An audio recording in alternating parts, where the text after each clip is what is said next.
حدیث پاک میں قیامت قائم ہونے سے پہلے کی ایک نشانی بتائی گئی ہے جس کا تعلق دریائے فرات سے ہے۔ دریائے فرات ایک بڑا تاریخی دریا ہے اور یہ دریا ایک روایت کے مطابق جنت سے جاری ہوتا ہے۔ یہ وہ تاریخی نہر ہے کہ جس کو آخری نبی علیہ الصلوۃ والسلام نے معراج کی رات دیکھا، اور حدیث مبارکہ میں ہے کہ معراج کی رات پیارے آقا علیہ الصلوۃ والسلام کو سدرۃ المنتہا لے جایا گیا۔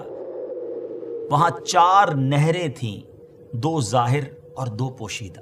میں نے جبرائیل سے پوچھا کہ یہ نہریں کیسی ہیں، تو انہوں نے کہا کہ جو 2 پوشیدہ ہیں وہ جنت کی نہریں ہیں، اور جو 2 نہریں ظاہر ہیں وہ نیل اور فرات ہیں۔ سبحان اللہ، دریائے نیل اور دریائے فرات جو ہے یہ گویا سدرۃ المنتہا سے جاری ہوتے ہیں۔ امیر المومنین حضرت سیدنا عمر فاروق رضی اللہ تعالیٰ عنہ فرماتے ہیں، اگر دریائے فرات کے کنارے ایک بکری کا بچہ بھی مر جائے تو مجھے اس بات کا خوف ہے کہ کہیں مجھ سے اس بارے میں بروز قیامت سوال نہ کیا جائے۔ بہرحال اس دریائے فرات کے کنارے میدان کربلا میں نواسہ رسول جگر گوشہ بطول حضرت امام حسین رضی اللہ تعالیٰ عنہ کو شہید کیا گیا تھا۔ اس دریا کا تذکرہ کئی احادیث میں آیا ہے۔ فرات کا نام قدیم فارسی کے لفظ افراتو سے نکلا ہے، اور چند ماہرین کا کہنا ہے کہ فرات کا لفظ کرد زبان سے نکلا۔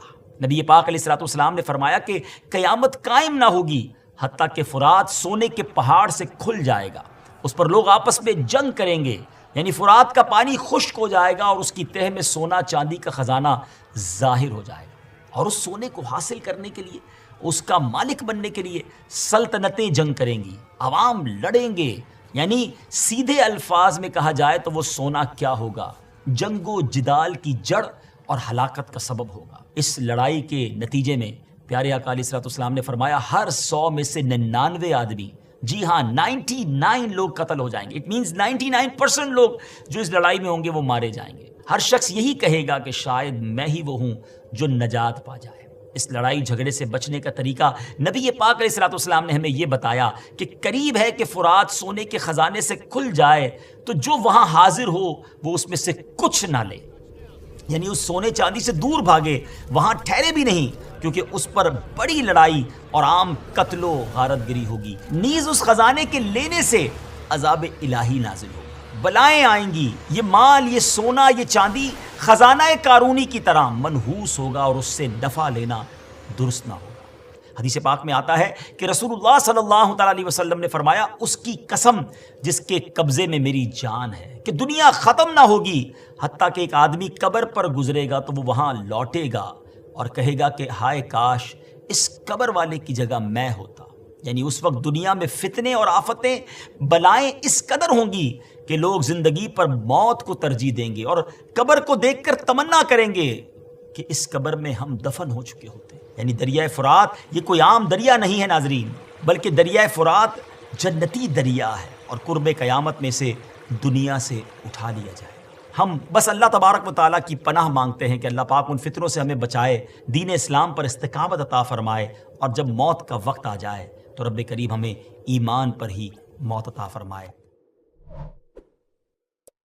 نقصان ہے مگر وہی نیکی گناہ بن جائے، میں تو مارا گیا نا، کتنا بڑا لاس ہو گیا۔ ٹرائی ٹو انڈرسٹینڈ، یہ سمجھنا ہوگا مجھے اور آپ کو کہ ریاکاری ہے کیا۔ تو ریاکاری کیا ہے؟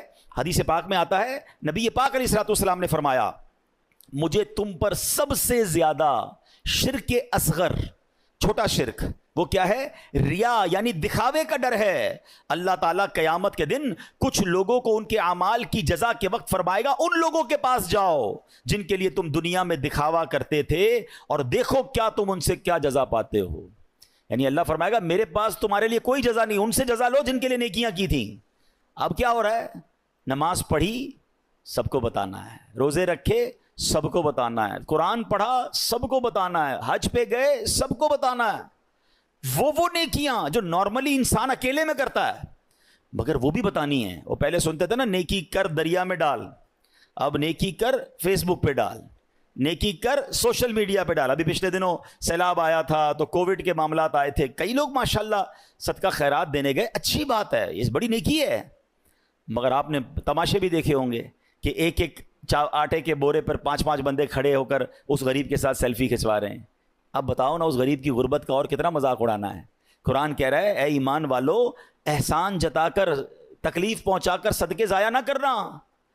لیکن یہ ہو رہا ہے، میں نے یہ کیا، میں نے وہ کیا، اتنی پرانی پرانی نیکیاں لوگوں کو یاد ہیں۔ ویسے ایک چھوٹا سا سوال کر لیتا ہوں، اتنے سارے ماشاءاللہ نمازی بیٹھے ہیں، آپ میں سے کئی ایسے ہوں گے، بلکہ شاید سارے ہم ایسے ہیں، میں بھی اس پہ شامل ہوں گا، جن کو اپنی 25 سال پرانی نیکی بھی یاد ہے۔ 1990 میں کوئی حج پہ گیا ہوگا، اس کو وہ بھی یاد ہے، 1980 میں عمرہ کیا ہوگا تو وہ بھی یاد ہے، بچپن میں کوئی قرآن پاک ختم کیا ہوگا وہ بھی یاد ہے۔ یعنی عام ہمیں تو تجربہ ہے نا، ہم تو لوگوں سے ملتے ہیں، ہمارا تو حال یہ ہے کہ ہم کبھی کسی سے ملنے جائیں نا، حضرت کیسے ہیں، طبیعت کیسی ہے، بس اللہ کا بڑا شکر ہے، اللہ نے بڑا کرم کیا ہے۔ میں 1995 پہ حج پہ بھی گیا تھا تو 2000 میں بھی حج کی سعادت ملی، اور 2015 سے تو ہر سال عمرے پہ جا رہا ہوں۔ اللہ نے بڑا کرم کیا ہے، رجب شعبان رمضان کے ہم روزے بھی رکھتے ہیں، الحمدللہ تہجد کی بھی عادت ہے۔ حاجی صاحب کس نے آپ سے یہ سب پوچھا تھا؟ میں نے تو طبیعت پوچھی تھی آپ سے، اور آپ نے اپنی پوری زندگی کی نیکیاں جو ہیں 3-4 منٹ میں بیان کر دیں۔ اچھا ہمت نہیں ہوتی کہنے کی، لیکن چلے آج کہہ دیتا ہوں کہ جناب آپ کو 2004 والا حج یاد ہے، آپ کو پچھلے 10 سال پرانے عمرے یاد ہیں، کل جھوٹ بولا تھا وہ یاد ہے، آج صبح آپ نے موبائل میں کچھ حرام دیکھا تھا وہ یاد ہے، یعنی 15 سال پرانی نیکی یاد ہے، گناہ یاد نہیں ہے۔ یاد رکھیے یہ ہمارا سائیکل ہی غلط ہے۔ بزرگان دین فرماتے ہیں نیکی کر کے بھول جاؤ اور گناہ کر کے یاد رکھو، کیونکہ پتہ نہیں نیکی قبول ہوگی کہ نہیں، اخلاص ہے کہ نہیں، گناہ کی سزا کیسے بھگتوں گا۔